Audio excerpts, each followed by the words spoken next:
Welcome back to Trash Man MMA. I'm the Trash Man, and today we are going over UFC 316 Marab the Machine Dvalishvili versus Sugar Sean O'Malley 2, the rematch. Um, I'm hyped for this card, honestly. I know a lot of people aren't too hyped for this card. They say it's ass. They say the rematch is stupid, pointless. Yeah, like because everybody was dying to see Jan get a rematch. But overall, I'm happy with the card. There's not too much insane name value within the card, but if you ask me, there's good fights sprinkled throughout the card. Nothing crazy, but a Piper Gaslam, Batista Mix, Luke Holland, Silva Van, Asmat Mirzakana, Brendan Ribeiro, Spivak Costa, Williams Gustafson. Like, all these fights are good. Like, I'm going to go down through the whole thing. Silva Kong. This one's, whatever. Quinlan Salkid versus Janal Ashwuz. All these fights are good. Medeiros versus Koinski. Like, these are decent fights and or opponents with decent records. So, let's get into it because this is the third time I'm recording this. I started recording this at 7 o'clock. It is now 8:20, and hopefully this time I don't get interrupted. As you can see, I was on the Quinlan Salkid and Yanal Shmooze fight, but I got interrupted. So we'll start with this fight. Markel Medeiros versus Mark Kozinski. Um, Mark Medeiros, damn, where was I? Where was I? Hold on, let me get into the groove of things. Usually I do like to go with the grapplers when it's a grappler versus striker matchup, but I'm always fucking wrong. I never get it right, so I'm going Markel Medeiros by first or second round TKO. Uh, and Mark Kozinski just looks like a fucking goober. Like, look at this guy. Look at this absolute goober. He looks like a Lego. He has like a fucking. He has like. Dude, this looks like a what do you call those, like, tattoos that you put, like, that you wet and you put them on, like a stick-on tattoo, dude. It looks like a temporary tattoo. Then he's like a tiki statue, some sort of fish and a fucking butterfly. It's like, I'm not going for this guy, dude. Uh, but yeah, I'm going Markel Medeiros. Mark Kozinski doesn't have a bad record, but he's a good finisher. But I'll trust a guy who's quick on the feet and has finishing potential on the feet. Uh, on to Quinlan Salkid versus Yanal Ashmuz in the lightweight division. Uh, I'm just gonna, if you are going Yanal Ashmuz, stay 50 states the fuck away from me. I don't want anything to do with you. Um, is my door? No, my door's not open. But no, in all seriousness, Quinlan Salkid, I mean, he's good. He's fast on the feet. He has good wrestling and grappling. As allegedly we saw in the in his Contender Series fight. Although I didn't watch, so I'm just regurgitating other that I heard. Um, but a decent record. But I'm not gonna get too hyped over a win over fucking what's his name? Oh, bro, I was just talking about it too. What was his name? Um, ah, the 7-Eleven worker. Man, fuck, I'm forgetting his name. I guess we could. No, I'm not gonna do it. But the 7-Eleven worker. I'm not gonna get too hyped over that. Yes, he did it in the first 20 seconds, and that is always great to put an opponent out in the first 20 seconds. But it was an early stoppage.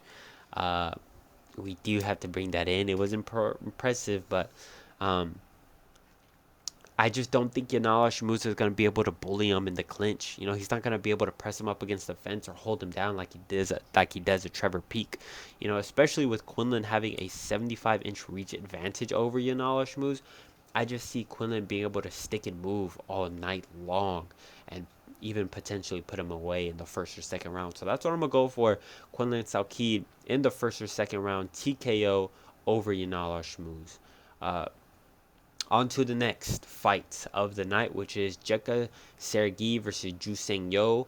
Uh, Jeka Sergey did lose to. I'm gonna have to pull up the name because it's only gonna piss me off. He lost to Weston Wilson. Anshu Jubli, that's his name. Okay, yeah. We don't have to do really much else digging. This guy lost to Weston Wilson and Anshu Jubli. I'm going for Juseng Yo. He does have. I'm assuming he has a shorter reach, honestly. Um, he is making his debut, but Jeka Sergey is just hot garbage. So I'm going Juseng Yo by, yeah, early round finish. Um, on to the next, Ariana De Silva versus Wayne Kong in the women's flyweight division. Uh, in brutal honesty, Ariana De Silva is just the female version of Anthony Smith, but she's not ranked. 17-10. Are we fucking serious? Wayne Kong, yes, she's 7-1. She did get finished by that one girl with the goofy ass guillotine in the first or second round. I can't really remember, but I do have Wayne Kong winning this fight. Um, I honestly have. I can see a world where Ariana De Silva drops Wayne Kong in the first round, and we do get a scare. We get a oh shit kind of moment. Maybe Wayne Kong drops that first round. Maybe she wins it back. I see her dropping it and then rallying back and winning the second and third with a potential late third round TKO. Um, Ariana De Silva just looks chinnable. She looks like she can be put away. She just very does look finishable. Maybe we do see a world where Wayne Kong does get submitted again, but honestly, I don't think so. Uh, the grappling of Ariana De Silva doesn't look all too impressive on paper, um,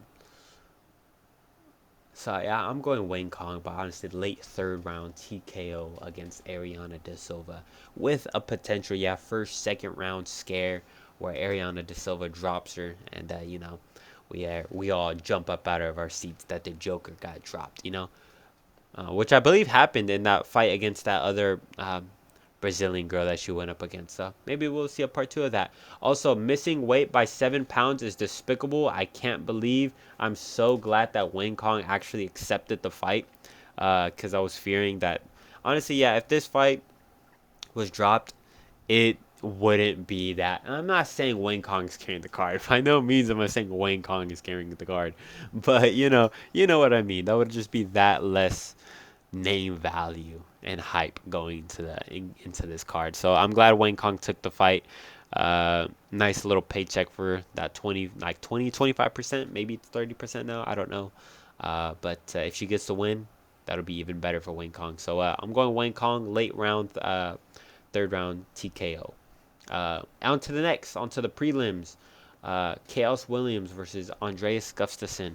Now, in my first prediction video, I was leaning towards Andreas Gustafsson just because he is equally as much of a hard hitter as Chaos Williams.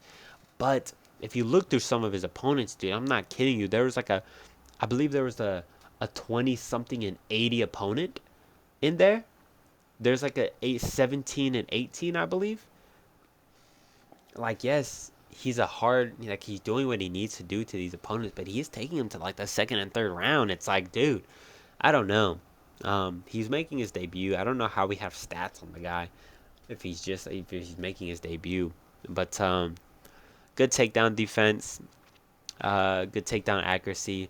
But he is like 35, I believe. Chaos Williams is one of those guys where you just look at him, you feel like he's been around for a long time. You feel like he's like up there in age. But the dude's only 31.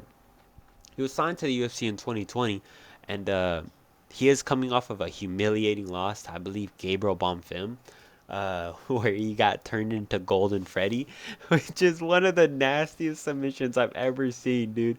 It was so disgusting the way he just like dropped dead. He was almost dead, uh, but this is going to be a firefight. It's honestly who clips who first, but I can see Chaos Williams being faster on the feet. Andreas Gustafsson looks like a guy who was in the middleweight division and coming down. So that's just, I'm just pulling that out of my ass, but I wouldn't be surprised if he fought in the middleweight division. And he's actually just like cutting weight to welterweight. But he cut weight, he made it. But I'm going to just go Chaos Williams, being faster, quicker on the feet, based off of nothing. I just never seen Andreas Gustafsson, but if you have Gustafsson, I don't blame you. But yeah, I'll go Williams. Definitely don't put this fight on any parlay or anything. I think this fight's way too close and way too unpredictable. Unless you know Andreas Gustafsson. If you did homework and actually watch some Andreas Gustafsson fights on the regional scene, then hey, all power to you. I did not. Also, this reach advantage isn't, fuck it, I'll take it. But yeah, I'll go Chaos Williams. Honestly, kind of just schooling him for 3 rounds. So I'll go Chaos Williams 30-27. Perhaps maybe even a 30-26 on one scorecard. Uh, but yeah. On to the next. Sergey Spivak versus Waldo Cortez Acosta. This was another fight I was flip-flopping between. Uh, I don't know, guys. This one's really hard to pick. Sergey Spivak, in my opinion, we just don't see him enough. We just don't see him enough, and that was ultimately the deciding factor in why I am going for Waldo Cortez Acosta by unanimous decision. Uh, I just don't think we see Spivak enough. Maybe he's taken that time off to get better, but as of recently, what is getting better? Beating Marcin Tybura? And I get it. Other than that, in his last 3 opponents, it's Marcin Tybura, not in this specific order. Marcin Tybura, Cyril Gahn, and Jilton Almeida. 2 out of those 3 are fucking killers. Not necessarily killers. I'm not gonna call Cyril Gahn a fucking killer, but he's a highly ranked tough opponent for most people. So I'm not trying to knock him, but I do think Cortez is a little bit better than a Marcin Tybura. Or maybe he's not. And even if he is a little bit better, is a little bit better gonna save you from getting stopped? Like, if you're a little bit better than Marcin Tybura got stopped in the first round. If you're a little bit better than him, what's that gonna get you? To the second round before you get finished? Oh, fuck, dude. I'm fucking thinking my pick here, man. In the first video, I was thinking Acosta can maybe be... He is light on the feet, He did beat... Robeles de Spain, he was able to neutralize him, take him to the ground, and kind of just beat him up there and just kind of lay on him for most of the time. And he also beat Ryan Spann, who was coming up from light heavyweight, lighter man skill, should have been quicker on his feet. He got caught, he got dropped, he got put away in the second round. Waldo Cortez Acosta, he just has a lighter man's build. Sergey Spivak looks plotty. Like I said, we haven't seen enough of him in recent times. Does have more overall finishing ability. Fuck. In the first video I did go Waldo Cortez Acosta. Fuck, dude. This is really, really, really tough. Let's look at strikes. Lands damn near 6, almost 4. Strikes absorbed, nearly the same. Significant strike, nearly the same. Defense, Cortez better. Grappling, takedown average. Sergey better. But he doesn't... Submission average, it's only... Fuck, dude. Like, who is Sergey Spivak submitting besides Marcin Tybura? You know what I mean? Who is he submitting? I don't know. Some nobodies? I don't think Waldo Cortez Acosta is a nobody. I don't think he's a fucking Derek Lewis. I don't think he's a fucking, who's that other fat fuck from, like, Australia? I'm going to pull up Sergey Spivak's Tapology real quick, just to really get a better understanding of who he's really submitting. Because I'm seeing 8 submissions, but I don't know who he's submitting. Derek Lewis. So all we got right now is Marcin Tybura and Derek Lewis. Tai Tuivasa is who I was thinking about. Tai Tuivasa. Tony Lopez, who's 61-28. What a wicked record. That's honestly a really good record. What the fuck? Who is this guy? Hold on, let's not deviate. My bad, guys. I have a problem to deviate from the center subject. What the fuck? Who is this GOAT? 257 to 55? 100 knockouts. Wait, who the fuck is this guy? What the fuck? This is wicked. They're getting fucking active. Where was he born? In Iowa? Holy. Jeez Louise. Man. Holy shit. Alright, sorry for fucking deviating again. But did he finish him at least? What's that record? He finished him. Wow. Wowzers. Finish that guy as well. But you know, is that good? I can't even tell if that's good or not. I can't tell if that's good or not. Um, but whatever. He's finishing him in the first round, so I'm gonna say that's good. But he's losing to Tom Aspinall, Cyril Gahn, Jailton Almeida. Those are his only. Oh wait, he has a Marcin Tybura loss. Okay, but that was a long time ago. I mean, like that was 5 years ago. But in recent times, I guess in recent times, not that much recent, he's lost to Tom Aspinall, Cyril Gahn, and Jailton Almeida.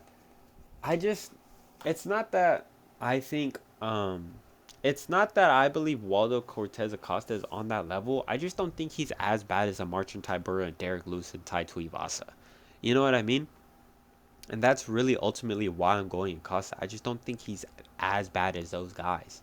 I don't think he's a fucking Augusto Sakai or a fucking Greg Hardy. You know what I mean? Like I think he's a little bit better than that. And I think he's man, I don't know. This is a flip him right here, but I'm gonna go with Acosta. We've seen him. He's younger, I believe. Uh is he younger? Let's fact check that. Um he's 30. Waldo Cortez Acosta, he might be older actually. He's 33. Rip. Salsa boy. Rip. Honestly, is that gonna make me change my pick? 30 versus 33. No, I'm going Acosta chinning him. I'm going Acosta chinning Sergey Spivak. Yeah, or a split decision Acosta's way. On to the next. Azmat Mirzakana versus Brendanson Ribeiro. Again, this is another flip on fight for me. A lot of people think this is dumb matchmaking, and honestly, I kind of agree now, but at the beginning, I was leaning Brendanson Ribeiro. That 10-inch reach advantage is just too much to get over. 5 inches of a 5 inch height discrepancy. Man, this was a hard pick for me. I was really leaning towards Benicio Ribeiro, but I have a tendency to just kind of think too much and cause myself an L. So I will be going Azmat Mirzakhanov being able to just outdo him. You know, I think Brendan Ribeiro is stupid. I think he is very dumb. He has a long reach, but he doesn't know how to utilize it. He instead bangs in the pocket for absolutely no reason. uh, Against Ming Yang Zhang had a 6 inch reach advantage, and against the Magomed guy that he went up against after, both guys he had a 6 inch reach advantage over, and he's not sticking and moving. He's just like, he's so dumb. He's just so fucking dumb. He's just so dumb. He's monkey brained. He's literally monkey brained. And with a slick striker like Azamat Mirzakhanov, he's kind of used to going up against a 6'3" type build. I mean, his most recent opponent was, who was it? It was that Alonzo Minifield fuck. And he's a shorter guy who's also retarded. But he was able to handle him and finish him in the second round. But man, dude, this is hard. That 10 inches is just crazy. Pause. But I will be going Azamat Mirzakhanov, outdoing him. Azamat does have a win over fucking Dustin Jacoby. That's a sleeper. That's a sleeper win. Um, yeah, I have his record right here. Uh, Alonzo Minifield, Dustin Jacoby, Devin Clark, Tafon Nachukwi. It's not like, oh my goodness, right? But it's something. A Dustin Jacoby's win means something, you know. But Brendan Ribeiro is young, but I just don't see him learning.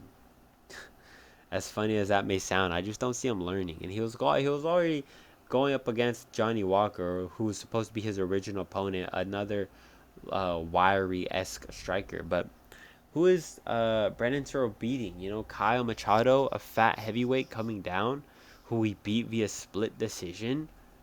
Dejar, like this guy was a good win, and I actually caught this, but I just Bruno Lopez, that's good as well. You know, Bruno Lopez also just got slept by Dustin Jacoby though, so. But you know, like I'm seeing too many L's here, man. I'm seeing too many first round knockouts. You know, being a victim of first round knockouts. You know, like I don't know. I'm going Asma Mirzakhanov. He's older. He's 36, but in the light heavyweight division, that's That's spring chicken shit, you know. So I'm going Azamat Murzakanov, probably first round fucking KO, or maybe a 30.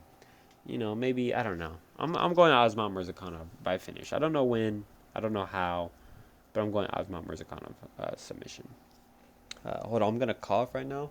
Let me try and cover up the mic.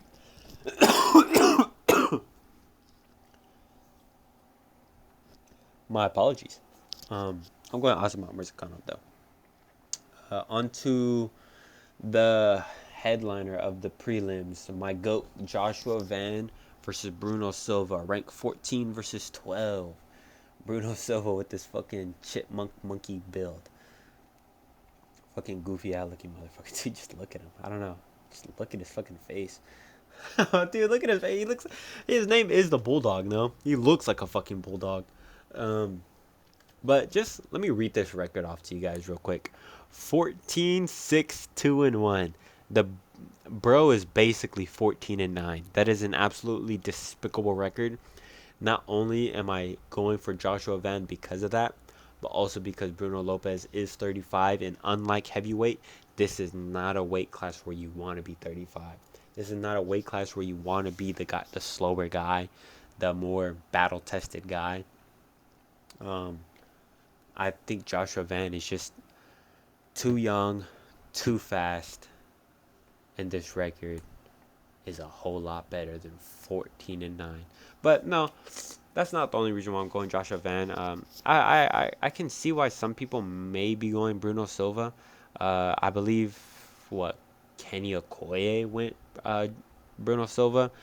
I can see why Joshua Van is very susceptible to uppercuts. He always loses the first round. He's a slow starter, or whether you want to frame that as a data analyzer or data downloader, however you want to say it.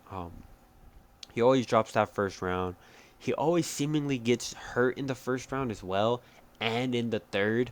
But the third round, he always pours it on anyways, so that he already kind of secured the round.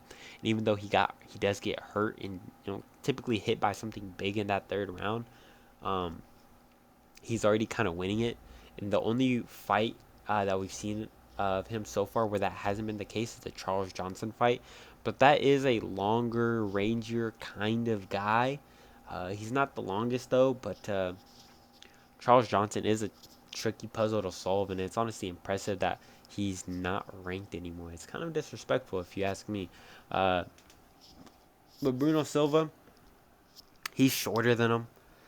He has same reach as him, but he's shorter than him, and I think to really put the beats on Joshua Van, I think you have to be a little bit longer, like a Shea Rez or Borjas. Those guys are the ones who are able to really hurt him. Um, and if you're not one of those, if you're the same build, like a Cody Durden, I believe was around the same height as these guys, maybe a little bit taller, maybe 5'6". I think you just get the beats put on you. And Joshua Van put the beats on Cody Durden. Yes, Bruno Silva finished him, but I think we're gonna see that again. I think we're gonna just see Joshua Van kind of just put the beats on an older guy, on an older, declining, slower guy. Um, so yeah, I'm gonna go Joshua Van. I think Bruno Silva is tough enough to withstand the shots and not get finished. I'm not gonna disrespect Bruno Silva too much, so I'm going to go with Joshua Van with the potentially 29-28. Yeah, with the 29-28, where he drops the first round, and Bruno Silva potentially dropping him in the first round, honestly, and hurting him in the third, because that's just a reoccurring theme that we always see in Joshua Van's fights. But who knows? Who knows? This is an interesting fight.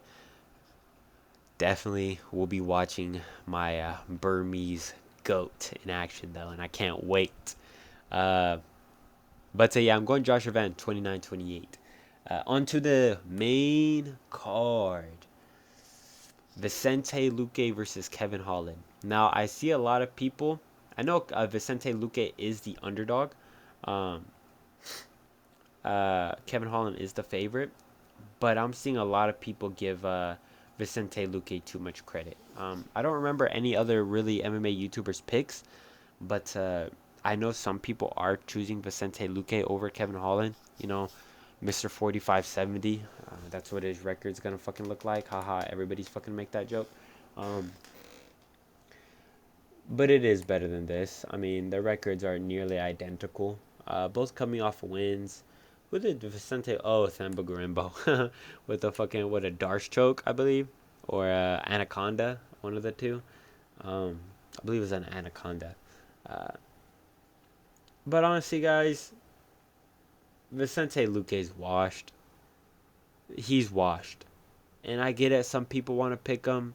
Kevin Holland's not taking his career too seriously, but he does have a 6-inch reach advantage.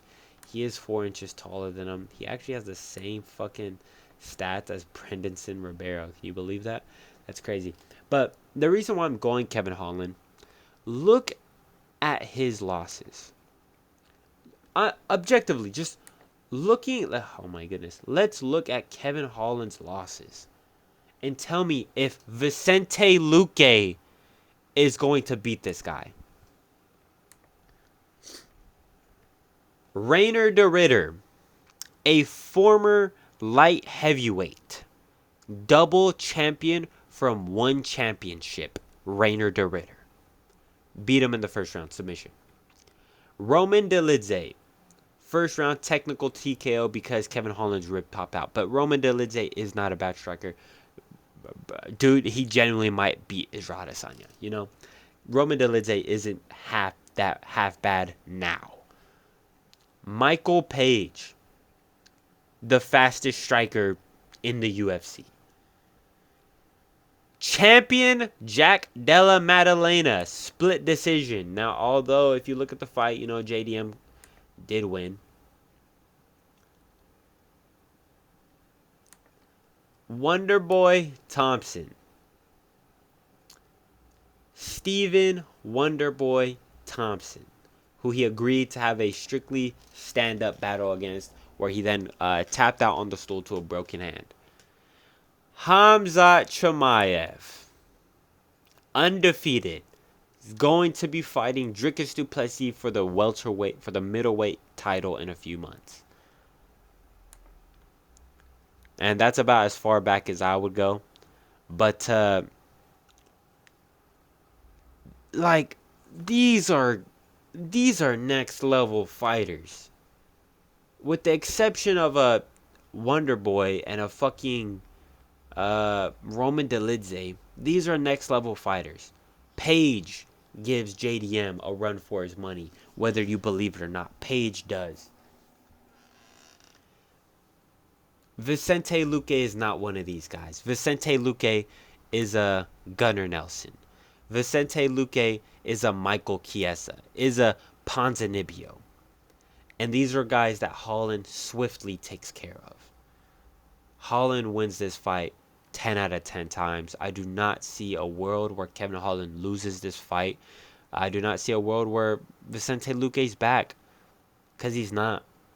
He's done. And so yeah, I see Kevin Holland finishing him in the first round. And in the press conferences, like he said, I just want to know what happened in that Buckley fight. We all want to know what happened in that Buckley fight. Kevin Holland probably chins him in the first round. I'm going Kevin Holland by first round KO. On to the next fight of the evening. Mario Bautista versus Patchy Mix. I'm going Patchy Mix. I'm going with the debuter. 20-1. He's bringing a whole lot of confidence that Mario Bautista is completely lacking. He does have the best record of any bantamweight on this card. His opponents are completely slept on. I haven't watched any of his fights though, but just strictly going off of his opponents, the record of his opponents, his record, I'm going with Patchy Mix. This guy seems very good. Like he said, he's a champ. Mario Bautista is kind of just a journeyman who's, although both of these guys are ugly as fuck, dude. We got fucking Frankenstein's monster over here. And whatever this garbage eating troll is with the worst fucking tattoos known to man. I don't like to make fun of portraits because, you know, I ain't gonna bring that up. But just like Ace of Spades, Broken Heart, fucking cornball. Dude was wearing a purse in the fucking uh, pre-fight press conference as well. Like, I'm not rating that shit, dude. Um, but anyways, I am going Patchy Mix. I do think he can get it done. Um, he's very well. He's battle tested. He's in his prime. He's 31. I think this is perfect time for Patchy Mix to get this call. I believe Patchy Mix is taking this fight on shorter notice. Because Mario Batista was scheduled to fight Cheeto Vera. Um, so I do think Patchy Mix will come in here and play good. But he is skinnier. He is scrawnier. Uh, in the ceremonial weigh-ins, you did see kind of just the noticeable kind of thickness difference. Um, Mario Batista is a lot thicker. He just looks a lot more compact with muscle than Patchy Mix. But I think Patchy Mix got it. Um, I think Patchy Mix got this one. So I'm going to go 29-28, 30-27 Patchy Mix. On to the next. Kevin Fatslum versus Joe Pyfer. Uh, I'm going Joe Pyfer. I'm not going with this fat fuck, dude. I don't think anybody's going with this fat fuck. What are the odds? Like, yeah, plus 295. Um, for good reason. Um, I don't see I don't see a world where Kevin Gastelum wins. How? How does Kevin Gastelum win? Tell me. How does this 5'9" troll beat Joe Pyfer? I can't come up with a theory. So I can't. I think Joe Pyfer can knock him out. I think he will knock him out. People talk about Kevin Gastelum. Oh, he's a fat Mexican with a granite chin. Bro, not only did he get absolutely ragdolled by Sean Brady, who is a training partner of Joe Pyfer, but let's kind of just look at this granite chin theory. Did he beat Jared Cannonier? I highly doubt it. People say he was taking shots from Israel Adesanya. To that, I just had to say, Israel Adesanya is a pillow puncher. He's a pillow puncher. He needs juice to have knockout power. He didn't have sauce. He didn't put Kevin Gastelum out. Well, what do you say? I'm going with the fighter who's taking his career seriously, Joe Pyfer, not Kevin Gastelum, who's moving down to middleweight to get wrestle fucked by Sean Brady, then to fight Daniel Rodriguez, only to miss weight by 10 pounds and forcefully make it a middleweight fight, and is now back at middleweight. So Kevin Gastelum clearly has a lot of other issues going on. I'm going Joe Pyfer knockout. And probably in the second round, I could see shots to the body, honestly. I could see Joe Pyfer almost the Ritter versus Bo Nickel-esque.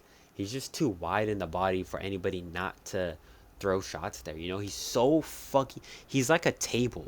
He's so wide in his center mass that it's honestly impossible to believe that not more strikers are throwing to his body. He's just so fucking wide there, dude. It's such an easy target.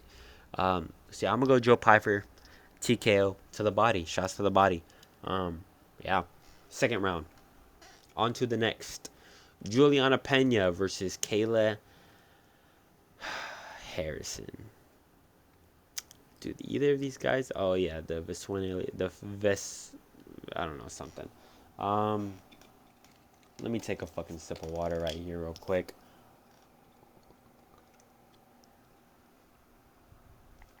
I'm going Kayla Harrison, and there's not much to it. I know a lot of people are going Pena. I think Che's going Pena, and I think is Che going Pena? I don't know. I know. Who's going Pena? I think. Oh, I know Lucas Tracy's going Pena, but somebody else is going Pena. I can't remember who. But I get why. But I think Harrison put it great. Pena doesn't know how Pena is gonna beat Harrison. Pena is gonna go out there, throw everything, plus the kitchen sink, and if it don't work, it don't work. And she's gonna say she tried her best, and then we're gonna see her fight again in 2 years, or we're gonna see her retire. But this is pretty straightforward. I mean, we have, even if Kayla Harrison is on the sauce, is or isn't, the strength difference is apparent. The build difference is apparent. Can we see Juliana Pena weather the first and second, third rounds and maybe make a rally back in the fourth and fifth? Maybe, but I think um, she's not gonna have that technical striking in the fourth and fifth to beat Kayla Harrison. She's not gonna have that technical striking to do anything to Kayla Harrison. Like Pena's striking is equivalent to any MMA fighter gassed out. Her fresh, she looks gassed.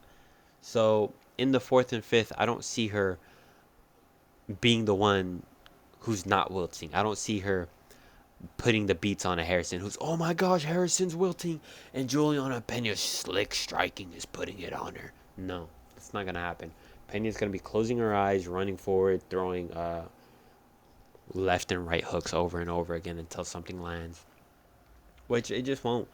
I think Kayla Harrison will do a good enough job to at least shoot.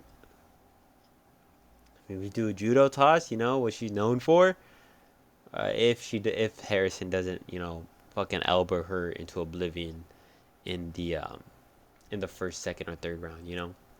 But I see Kayla Harrison, if not finishing her early, winning the first 3 rounds and then potentially not doing as much in the fourth and fifth, and maybe dropping the fourth and fifth to a 48-47 Kayla Harrison.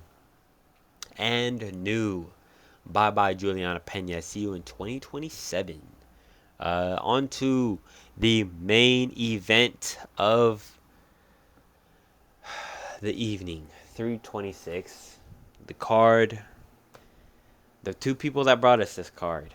Merab the Machine Dvalishvili versus Sugar Sean O'Malley. No more Jay and the Peen. No more smoking. No more drinking. No more social medias. No more TikTok. No more TikTok shop. No more fucking Instagram reels. Bro still be on YouTube reels, though. He still be on YouTube reels. I seen that in the DJ podcast. He still be on YouTube. But all jokes aside, I had Merab winning the first fight, but I was gaslit by everybody. Hold on. I was gaslit by everybody into believing Sean O'Malley would win in the last minute, and like the last day I switched my pick, and now I could feel that happening again. I can feel just the everybody else is just like radiant, just like aura, just like infecting me with wanting to choose Sean O'Malley, because I do believe Sean O'Malley has a greater chance to win this rematch than he did the first fight. He just honestly I know it's silly to make a pick like this, but he does seem more locked in. He does seem more. He just seems more prepared. He seems more ready. He seems more laser focused. He seems like he won't be. He seems like he won't willingly. I don't know. Something is just telling me he's not gonna willingly take those positions in the second and fourth where he's getting held down. I thought there was a very good argument for O'Malley to win the first, third, and fifth. It maybe was. It's been a while since I watched the first fight. I was gonna watch it again and leading up to this fight, but I don't know. I didn't see a really reason to. I watched Merab versus Umar. Merab and Umar was landing good shots on Merab. I just think O'Malley can do that, but dude, wait, hold on, chill. I'm going Merab. Again, it's gonna be hard. It's gonna be a hard fight. I can see this being a split decision Merab's way. A lot of people saying Merab's game plan in the first fight was bad, like a Kenny Okoye. I completely disagree. I think that game plan is amazing, but I do agree with other people saying O'Malley can make a lot of adjustments. And Merab game plan, there's not many adjustments he can make. It was kind of good execution, and you can't really execute a better game plan in my mind. At least I don't know what it would be. Merab constant on the back foot, making O'Malley go to him, taking away his slick counter striking, making a counter striker strike first. Merab was landing good shots on on O'Malley. He's taking him down kind of at ease at points. Uh, just impressive that Merab was landing decent strikes, seeing that he's half a foot shorter than O'Malley, with a 4-inch reach discrepancy as well. But fuck, how old is Merab? How old is Merab? I don't know how old Merab is. I don't know how old Merab is. How old is he? He's 34. He's up there in age. Hey, O'Malley isn't that much younger though. I think O'Malley's 30. So I mean, 4 years is decent, but holy fuck, holy fuck, 3-1-15 is crazy. 12-2. What's that? Ricky Simone and Frankie Sainez. On a 12-fight win streak. That's impressive. Man, oh man, dude, this is hard. But I'm not gonna be gaslit into going Sean O'Malley for a second time again. I will have to stand my ground with this Merab Dvalishvili pick. I'm going Merab by 48-47 split decision this time. I think O'Malley's gonna do a much better job in making it closer. But I think Merab still will do enough in the judges' eyes to kind of get that nod. But I wouldn't be surprised if O'Malley does, you know, maybe get a robbery. I can see that here because if it's close, let's just say it's not gonna be close. And I can see the judges robbing Merab. Um, Plus, maybe we'll get a trilogy, or maybe we'll get O'Malley versus Sanhagen. I'd much rather see O'Malley Sanhagen for the belt than Merab Sanhagen for the belt, if I'm being honest. So I don't know though. I'm excited. I just did did uh did Corey Sanhagen even weigh in? I don't think he did. I remember hearing that he was going to be a backup though for this fight, but I can't remember if he weighed in. But I guess it doesn't really matter. But I won't keep you guys for much longer. I will be going Merab Dvalishvili. I think his game plan will be similar to the first fight, maybe just a little bit more effective though. Uh, I see him winning.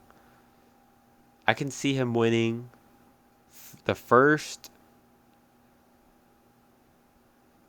fourth, and fifth. I can see Merab winning the first, fourth, and fifth. Dropping the second and third.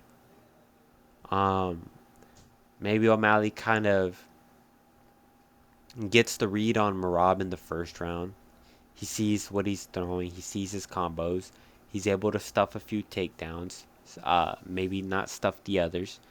Um, but land the necessary strikes he needs to on the feet. Landing some slick counters like he was in the first fight. Maybe throw some head kicks up in there on short Merab. I think he's going to utilize his teeps a lot more.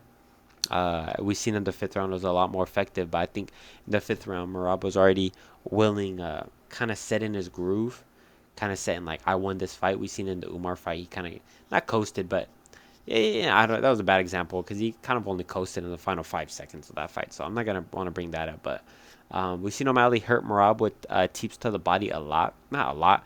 We've seen let me rephrase that. We've seen O'Malley hurt Merab to the body in the fifth round with the teep. Um, that was a very visible reaction that Merab gave. But so maybe he does hurt Merab in the second and third. Maybe there's a point in time where we do see, maybe it's about to get stopped. But maybe the bell rings. Maybe Merab is able to take O'Malley down, scramble, something of this sort.